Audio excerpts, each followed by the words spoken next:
Tonight, a 22-year-old son, husband, officer, and friend was killed because he did what we asked him to do.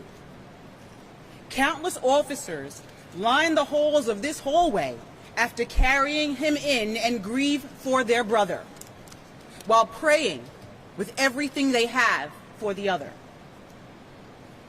I am struggling to find the words to express the tragedy we are enduring. We're mourning and we're angry. The NYPD, New York City, all of us. As I stand here in Harlem Hospital tonight, a New York City police officer has lost his life, murdered, and another one is fighting for his life to survive. The pain their families are experiencing is not something anyone can put into words. The three officers who arrived at that scene were doing their job.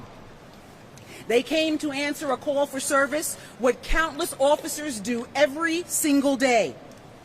They were listening to a mother who called needing help for her son. And as the officers were compassionately trying to provide aid to a 47-year-old man, he suddenly, without warning, opened fire on them. In a moment, a young 22-year-old life was ended, and another forever altered. Our department is hurting. Our city is hurting. It is beyond comprehension. I am not sure what words, if any, will carry the weight of this moment and what we are feeling. We have 4 times this month rushed to the scene of NYPD officers shot by violent criminals in possession of deadly, illegal guns. 4 officers, 5 officers shot. 1 fighting for his life in 4 incidents. And now tonight, 1 is dead. Our detectives will work to piece this together, but as they do that, every NYPD officer will once again place a black mourning band across their shield. I ask you to please pray for them. We had the privilege to pray with this family. I ask you to pray for them too. Please pray for our officer that lies in his hospital bed fighting for his life. And every single day appreciate the valor and sacrifice of the men and women of the NYPD. I'll ask Mayor Adams if he wants to say a few words.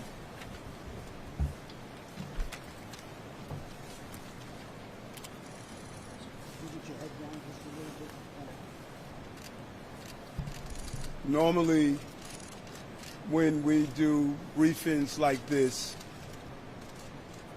it's just the police officials who stand at this podium. I did not want that tonight. I wanted everyone to be in this same room. I wanted everyone to be here to understand. It is our city against the killers. It is our city against the killers. This was just not an attack on 3 brave officers. This was an attack on the city of New York. It is an attack on the children and families of this city. And we are not going to win this battle by dividing lines between us.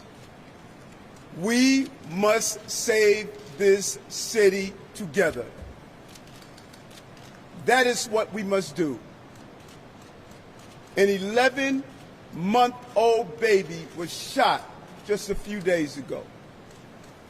5 officers were shot in this city. The unification of fighting this battle goes beyond the debate and rhetoric. It is time for us to save our city. And we are going to need everyone on the same page to accomplish this task. And let me be clear, there are no gun manufacturers in New York City. We don't make guns here. How are we removing thousands of guns off the street and they still find their way into New York City?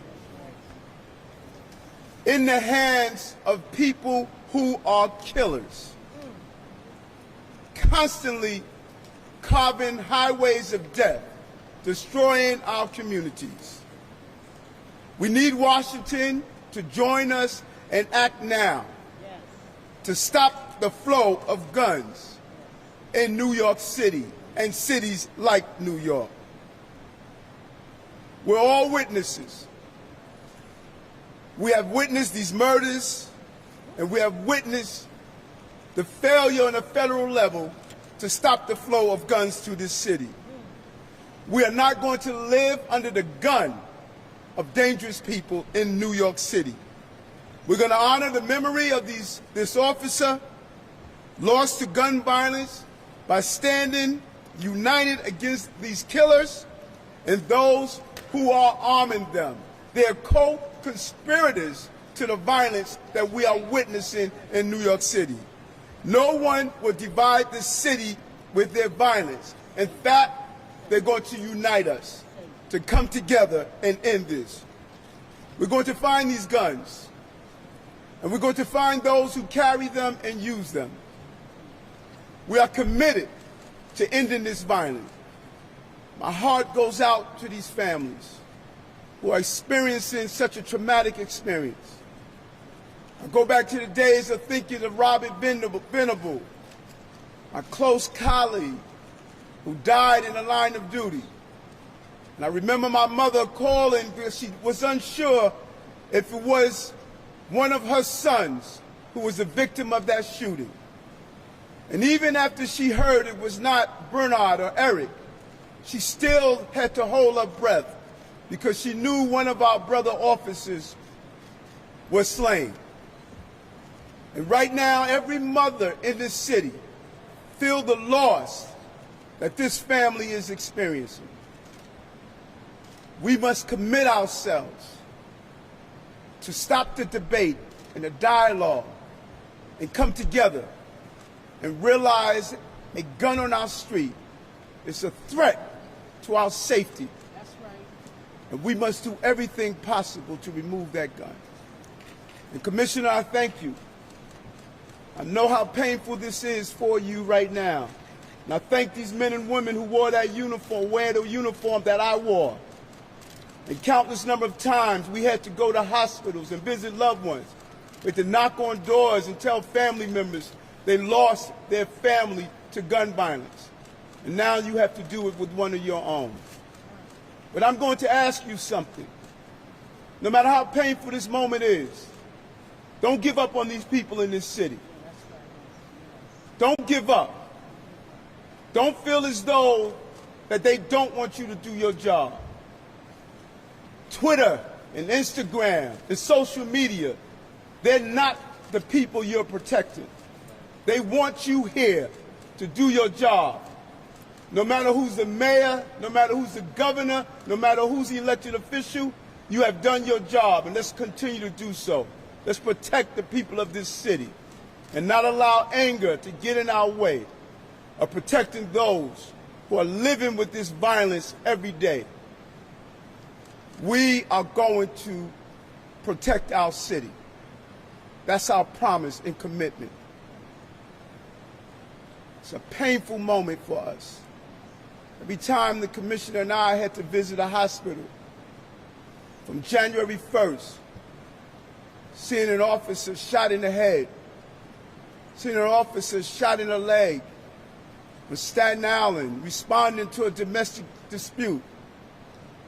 It's a painful moment.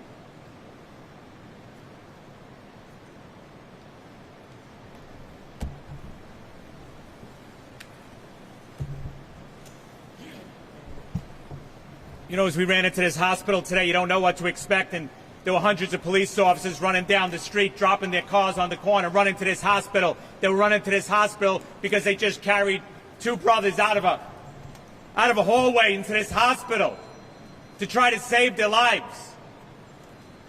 Hundreds and hundreds of police officers are standing here today because their hearts tell them they have to be here because they feel like they're alone.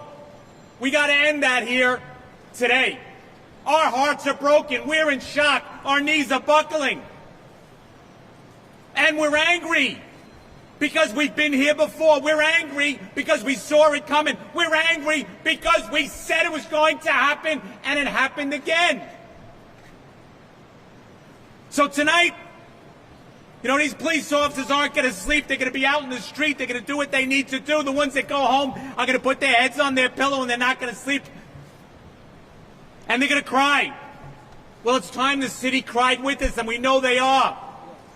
But you know what? We stand shoulder to shoulder by the tens of thousands to shoulder our brother. We carried our brother here. We'll shoulder him out this evening. We'll stand in the hallway and we'll pray for a family that's hoping their son, their husband, they come home. But it can't be just us. Yes, we will stand patch to patch and bury our brother. We will bow our heads in sadness. But we need you too. The streets can't just be full of New York City police officers at this funeral. The public has to come. The public has to send a message to anyone that dares to harm a New York City police officer. Not here, not now, not today, not to us. We're humbly asking you to come out and help us. Then when this is over, yes, a conversation, a real conversation. Not like our heads are on backwards and we don't know what's going on. We need help. They need help. We need help. It's time to do it now. We're all looking to do it. Give us that help so we can help stop babies from being shot, stop the violence. The guns that are coming in, well, help us take them out of their belts so they never dare pull it again. You know what I'm saying? We all know what we need. It's right in front of us. So now we're going to unite.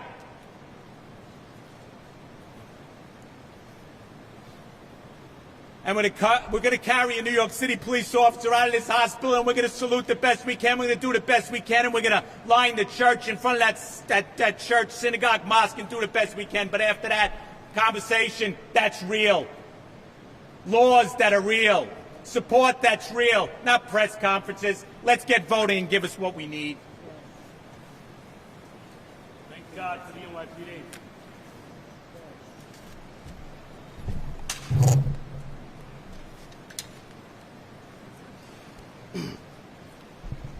Good evening.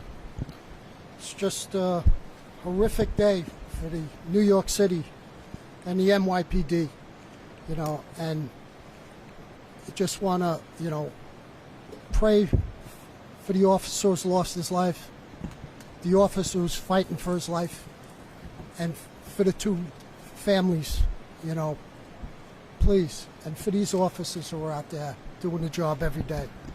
So I'm just going to walk you through the investigation.